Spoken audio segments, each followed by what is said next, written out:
Guys, welcome to magic world. நம்ம என்னைக்கு பார்க்குற மாதிரி ஒரு மெடிக்கல் டிப் பார்த்துட்டு வீடியோக்குள்ளே போகலாம். இன்றைக்கான மெடிக்கல் டிப் என்னென்னா, உங்களுக்கு ரொம்ப நாளாகவே தலைவலி, தலைவலியால் கஷ்டப்பட்டுன்னு இருக்கீங்களா?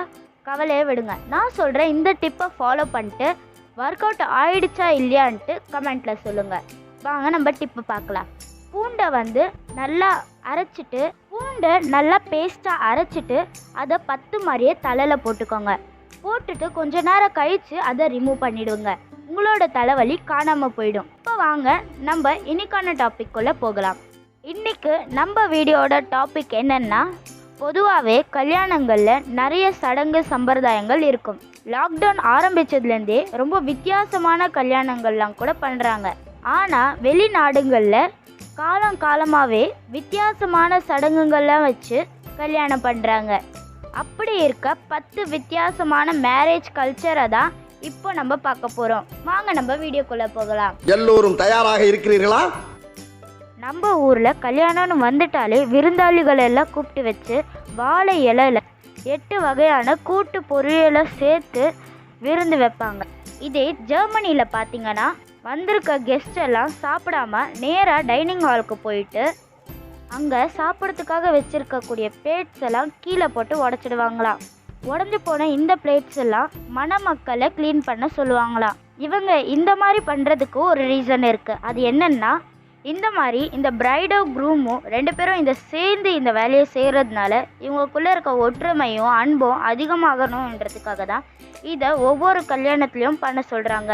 இந்த மாதிரியான பழக்கத்தை அந்த நாட்டில் நடக்கிற எல்லா கல்யாணத்துலேயும் வழக்கமாக பண்ணிட்டு வராங்க. நம்ம ஊர்லலாம் கல்யாணம் முடிஞ்சதுக்கப்புறம் மணமக்களை கூட்டிகிட்டு போயிட்டு விருந்து வைக்கிறது வழக்கம். ஆனால் ஜெர்மனியில் பார்த்தீங்கன்னா, கல்யாணம் முடிஞ்சதுக்கப்புறம் விருந்து வைக்கிறன்ற பேரில் நேராக வீட்டில் இருக்கக்கூடிய டாய்லெட்டுக்கு கூட்டின்னு போயிட்டு அங்கே நிறைய வகையான ஜூஸை ஊற்றி வச்சுட்டு அதே இடத்துல நின்று மணமக்களை அதை குடிக்க சொல்லி கம்பல் பண்ணுவாங்களா.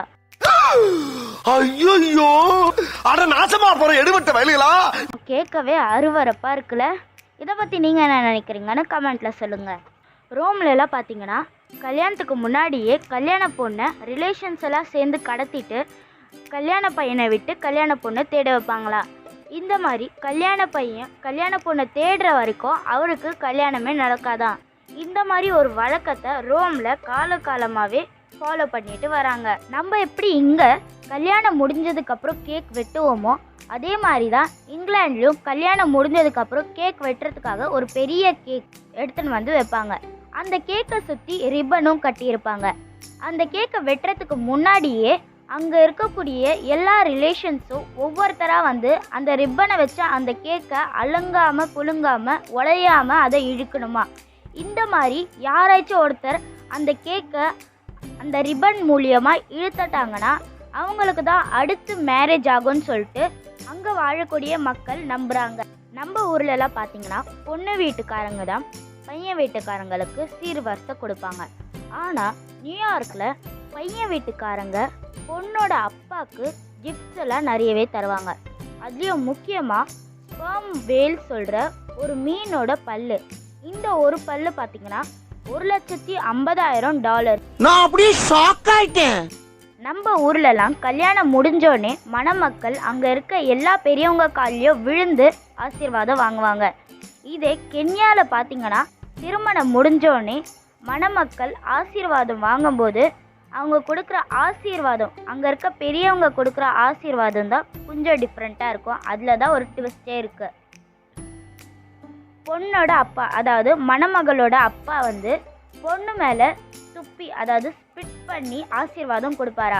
இந்த மாதிரி அவங்க துப்புறது அவங்க நல்லா இருக்கணும், செல்வ செழிப்போடு இருக்கணும் என்ற ஒரு ஆசீர்வாதத்தை இந்த மாதிரி அவங்க தருவாங்களா. நார்தர்ன் போர்னியாவில் இருக்கக்கூடிய டைங்கோன் சிட்டியில் நடக்கிற எல்லா மேரேஜ்க்கும் இதே ரூல்ஸ் தான் ஃபாலோ பண்ணுறாங்க.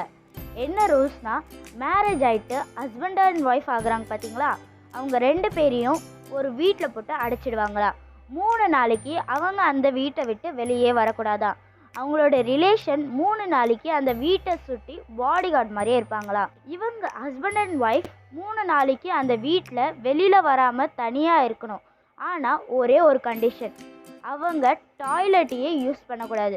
3 நாளைக்கு அந்த டாய்லெட் மூடியே தான் இருக்கும். இவங்க டாய்லெட்டை யூஸ் பண்ணுறாங்களா இல்லையா சொல்லிட்டு கண்காணிக்கிறதுக்காக தான் அந்த ரிலேஷன்ஸ் எல்லாம் எந்நேரமோ பாடி கார்டாக அந்த வீட்டை சுற்றின்னு வந்திருப்பாங்க. சபா இப்பவே கண்ணை கட்டுது. நம்ம ஊரில் இருக்க பொண்ணுங்க எல்லாருக்குமே முடிய அழகா நீளமாக அடர்த்தியாக கருன்னு வளர்க்கணுன்றதுக்காக நிறைய மெடிசன்ஸ், நிறைய ஆயில், நிறைய காசு செலவு பண்ணி டாக்டர்ஸ் எல்லாம் கூட பார்க்குறாங்க. நம்ம இந்த பக்கம் காசு செலவு பண்ணி எப்படி முடிய வளர்க்குறதுன்னு பார்த்துருந்தா சீனாவில் பார்த்தீங்களா காசை கொடுத்து முடிய வெட்டுறாங்க. கல்யாணம் ஆக போகிற பொண்ணுங்க தன்னோட முடி எவ்வளோ அழகா நீட்டாக அடர்த்தியாக இருந்தாலும் அந்த முடியை எலிவால் அளவுக்கு ரொம்ப ஷார்ட்டாக கட் பண்ணிக்கிறாங்க. இந்த மாதிரி அவங்க பண்ணுறது அவங்களோட அழகையும் தூய்மையும் இன்னும் கொஞ்சம் அதிகமாக காட்டுன்றதுக்காக தான் இந்த மாதிரி பண்ணுறாங்க. நம்ம ஊரில் எல்லாம் கல்யாணம்னு சொல்லிட்டாலே கல்யாண பொண்ணு நிறைய காசெல்லாம் கொடுத்து ஜிம்மில் ஜாயின் பண்ணி நிறைய ஜிம் எக்ஸசைஸ் பண்ணி நிறைய வகையான டயட் எல்லாம் ஃபாலோ பண்ணி எப்படி வெயிட் லாஸ் பண்ணுறது சொல்லிட்டு தான் பார்ப்பாங்க. ஆனால் மொரீஷியஸில் இதுக்கு ஸ்ட்ரெயிட் ஆப்போசிட்டாக எப்படி வெயிட் எல்லாம் ஏற்றுறது சொல்லிட்டு தான் பார்ப்பாங்க. நிறைய வகையான ஃபேட் ஐட்டம்ஸ்லாம் வீட்டில் வாங்கி வச்சு அதை கொடுத்து நல்லா கொழுப்பை ஏற்றி குண்டாக்குறது தான் பார்ப்பாங்களா. குண்டாகாமல் ஒரு பொண்ணுக்கு கல்யாணமே நடக்காதா அந்த இடத்துல. இந்த மாதிரி சொல்கிறது அங்கே ஒரு பாரம்பரியமாகவே இதை பண்ணிட்டு வராங்க. கல்யாணம்னாலே அங்கே சிரிப்பு, சந்தோஷம், குழந்தைகளோட விளையாட்டு சத்தம், பெரியவங்களோட சின்ன சின்ன சண்டைகள், ஆடல் பாடல், முக்கியமாக சாப்பாடு, இதெல்லாம் இருந்தால் தான் கல்யாணம் மாதிரியே இருக்கும். ஆனால் இதுக்கெல்லாம் கொஞ்சம் வித்தியாசமாக காங்கோவில் கல்யாணம் பண்ணுறாங்க. எப்படின்னா கல்யாணம் நடக்கிறதே அந்த இடத்துல தெரியாதா, அவ்வளோ ஒரு பின் ட்ராப் சைலன்ஸாக அவங்க மெயின்டைன் பண்ணுவாங்களா. அது கல்யாண மண்டபமா இல்லாட்டி லைப்ரரி ஹால்னாவே டவுட்டாக இருக்குமா, அவ்வளோ ஒரு சைலன்ஸ். அமைதி அமைதி அமைதியோ அமைதி அமைதிக்கெல்லாம் அமைதி. இதே ஒரு ரிசப்ஷன் நடந்தால் கூட ஃபோட்டோ எடுக்கிறதுக்காக பிரைடும் க்ரூம், அதாவது மாப்பிள்ளை பொண்ணு 2 பேருமே ஸ்ட்ரிக்டான ஃபேஸில் நிற்கணுமா. சின்னதாக ஒரு ஸ்மைல் கூட அவங்க சிரிக்கக்கூடாது. இப்போ நம்ம பார்த்த 10 வித்தியாசமான சடங்குகளில் எது உங்களுக்கு ரொம்பவே ஸ்ட்ரேஞ்சாக தெரிஞ்சதுன்னு கமெண்ட்டில் சொல்லிவிடுங்க. இந்த வீடியோ உங்களுக்கு பிடிச்சிருந்தா மறக்காமல் லைக் பண்ணிவிடுங்க. மேஜிக் வேர்ல்டுக்கு சப்ஸ்கிரைப் பண்ணிவிடுங்க. Thank you guys.